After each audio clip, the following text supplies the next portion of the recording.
जब भी सावन का महीना आता तो पूरा गांव खुशियों से भर जाता था।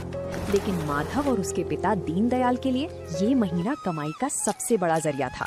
गांव के नुक्कड़ पर दोनों मिलकर तीखी चाउमीन का ठेला लगाते थे। बारिश की रिमझिम फुहारों के बीच गर्मा गर्म तीखी और चटपटी चाउमीन खाने के लिए लोगों की भीड़ उमड़ पड़ती थी।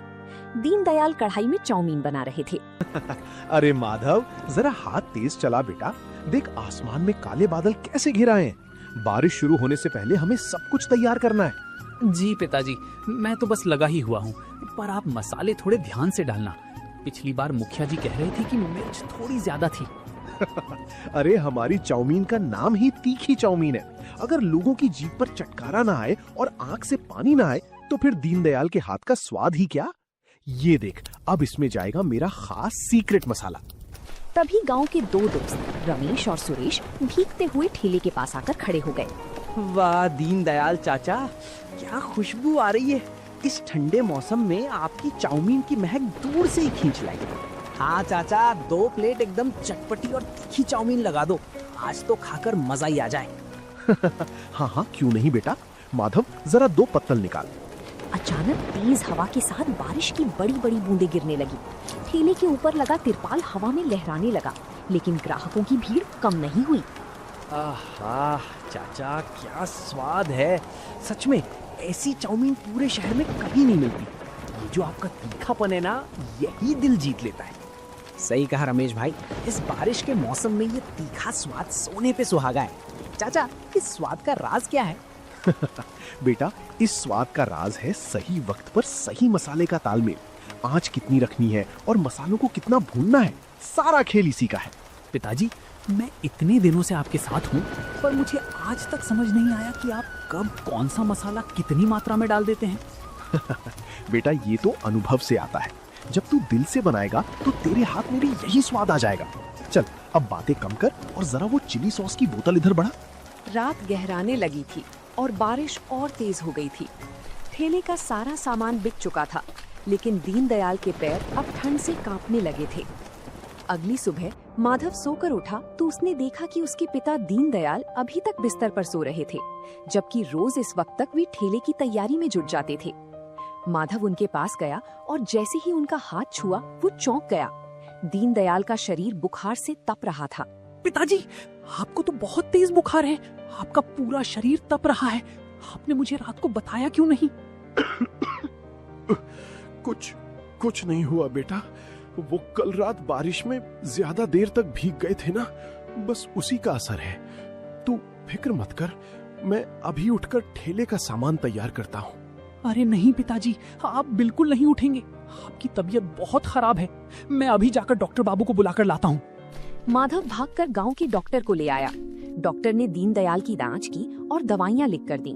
माधव, तुम्हारे पिताजी को ठंड लग गई है। बारिश में लगातार खड़े रहने की वजह से ऐसा हुआ है। इन्हें कम से कम 2 हफ्ते तक पूरी तरह आराम करना होगा। चूल्हे के पास जाने की तो बिल्कुल मनाही है। पर डॉक्टर बाबू, अगर मैं बैठ गया तो हमारा घर कैसे चलेगा? सावन का महीना ही तो हमारी कमाई का समय होता है। रोज का कमाना, रोज का खाना है हमारा। पिताजी, आप घर की और पैसों की चिंता बिल्कुल मत कीजिए। जब तक आप ठीक नहीं होते, ठेला मैं संभालूंगा। मैं आज से ही ठेला लगाऊंगा।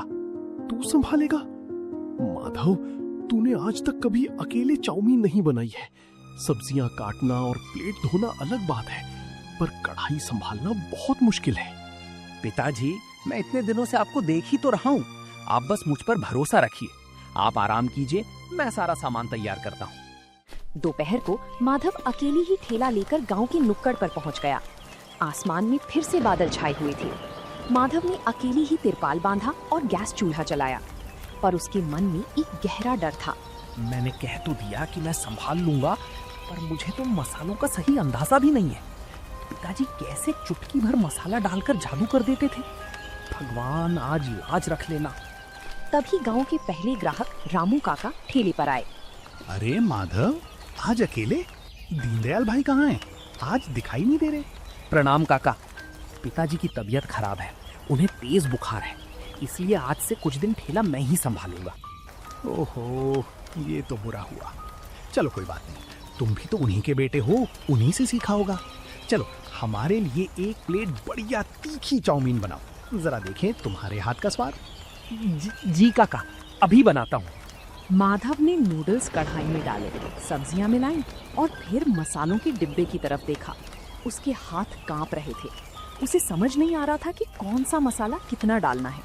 उसने घबराहट में अंदाजे से मसाले डाल दिए और चाउमीन प्लेट में निकालकर रामू काका को दे दी। रामू काका ने चाउमीन का पहला निवाला अपने मुंह में डाला तो उनका चेहरा अजीब सा बन गया।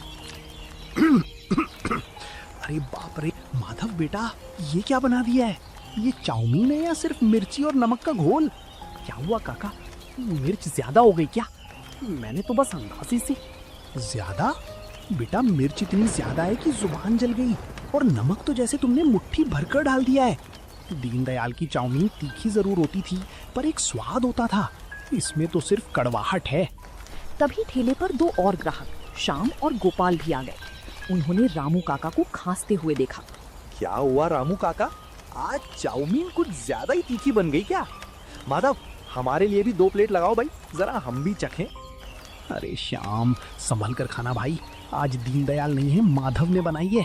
मेरे तो पेट में अभी से जलन होने लगी। मैं तो चला। काका पैसे मत दीजिए, मुझसे गलती हो गई। कोई बात नहीं माधव, पहली बार में ऐसा होता है। चलो हमारे लिए बनाओ, पर हाँ मिर्च और नमक जरा कम रखना। माधव ने गहरी सांस ली। इस बार उसने मिर्च बहुत कम डाली और नमक भी बिल्कुल थोड़ा सा डाला। उसने डरते डरते प्लेट श्याम और गोपाल की तरफ बढ़ाई। दोनों ने एक एक चम्मच खाई और एक दूसरे का मुंह देखने लगे। अरे माधव यार, इसमें तो कोई स्वाद ही नहीं है। ये तो बिल्कुल उबली हुई सिवई जैसी लग रही है। ना तीखापन है, ना वो मसालों की खुशबू। हाँ भाई, दीनदयाल चाचा की बात ही अलग है। उनके हाथ में जादू है। माधव, तुमसे नहीं हो पाएगा बेटा। तुम कल से अपनी दुकान बंद ही रखो, वरना जितने ग्राहक हैं सब टूट जाएंगे।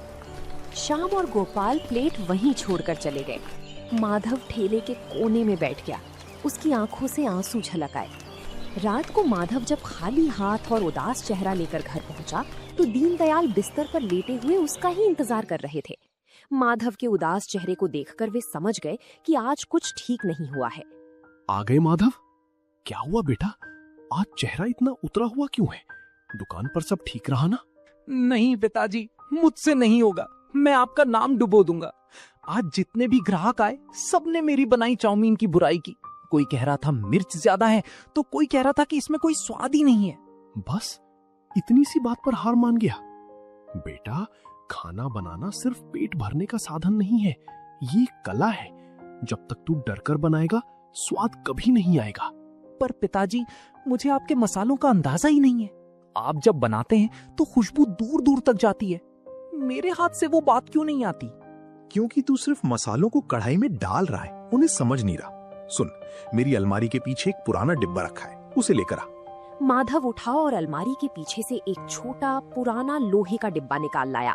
उसने उसे अपने पिता के हाथ में दिया। ये देख माधव, ये है हमारी तीखी चाउमीन की जान।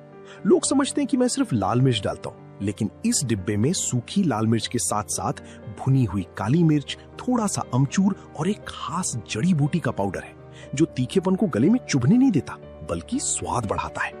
अच्छा, तो ये राज था। पर पिताजी, इसे कढ़ाई में डालना कब है और कितनी मात्रा में? यही तो सबसे बड़ी सीख है। जब तेल में लहसुन और प्याज पूरी तरह भुन जाए और सब्जियां हल्की कच्ची रहें, ठीक उसी वक्त ये मसाला डालना है। ज्यादा भुनोगे तो मसाला जल जाएगा और कड़वा हो जाएगा। और मात्रा एक प्लेट में सिर्फ आधी छोटी चम्मच। पिताजी, क्या मैं कल फिर से कोशिश करूं? मुझे डर लग रहा है कि अगर कल भी लोग नाराज हो गए तो।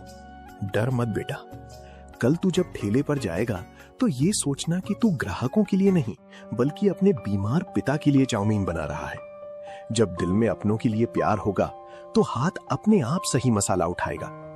पिता की बातों ने माधव के अंदर एक नई उम्मीद जगा दी थी। अगली सुबह आसमान में फिर से काले बादल छाए हुए थे और ठंडी हवा चल रही थी। माधव सुबह जल्दी उठ गया। था वो ठेला लेकर उसी नुक्कड़ पर पहुंच गया। आज कोई गलती नहीं होगी। पिताजी ने जो कहा था, मुझे ठीक वैसा ही करना है। जल्दबाजी बिल्कुल नहीं। माधव ने प्याज, शिमला मिर्च और पत्ता गोभी को बारीक बारीक काटा। जैसे ही कढ़ाई गर्म हुई उसने उसमें तेल डाला। तभी कल वाले सुरेश और रमेश वहाँ से गुजर रहे थे। उन्होंने माधव को अकेले देखा तो रुक गए। अरे रमेश देख, तीखी चाउमीन वाले का बेटा आज फिर ठेला लगाए खड़ा है। कल शाम कह रहा था कि इसने बहुत बेकार चाउमीन बनाई थी। हाँ भाई, दीनदयाल चाचा के बिना इस ठेले का स्वाद तो खत्म ही समझो। चलो आज कहीं और चलते हैं। रमेश भाई, सुरेश भैया, रुकिए, जरा 2 मिनट मेरी बात तो सुनिए। क्या बात है माधव? देखो भाई, आज हमें पेट खराब नहीं करना है। कल रामू काका भी शिकायत कर रहे थे। भैया, मैं मानता हूँ कि कल मुझसे गलती हुई थी। कल मुझे अंदाजा नहीं था, लेकिन आज मैं आपसे पैसे नहीं मांग रहा। आप बस 5 मिनट रुकिए, मैं 1 प्लेट चाउमीन बनाता हूँ। आप दोनों सिर्फ 1-1 चम्मच चक्कर देखिए। अगर अच्छी ना लगे तो फेंक दीजिएगा और दोबारा मेरे ठेले पर मत आइएगा। चलो सुरेश कह रहा है तो एक मौका दे देते। माधव ने जिस तरह उसके पिता ने उसे चाउमीन बनाने को कहा था उसी तरह चाउमीन बनाई। फिर उसने अपनी जेब से पिता का दिया हुआ सीक्रेट मसाला निकाला। आधी छोटी चम्मच, बस इतनी ही। उसने मसाला डाला, कढ़ाई को तेजी से हिलाया और गर्मा गर्म चाउमीन प्लेट में निकालकर रमेश और सुरेश के सामने रख दी। मसालों की खुशबू हवा में तैरने लगी। रमेश ने नूडल्स का एक बड़ा हिस्सा मुंह में रख लिया। क्यों रमेश, कैसा है स्वाद? कल जैसा ही है क्या? भाई साहब, ये तो कमाल है। सुरेश जल्दी चख, बोल मत कुछ, बस चख। ओ भाई, ये स्वाद, ये तो बिल्कुल दीनदयाल चाचा वाला स्वाद है। नहीं, बल्कि उससे भी थोड़ा ज्यादा सौंधा है। माधव, ये तूने कैसे किया? सच में भैया, क्या सच में स्वाद वैसा ही है?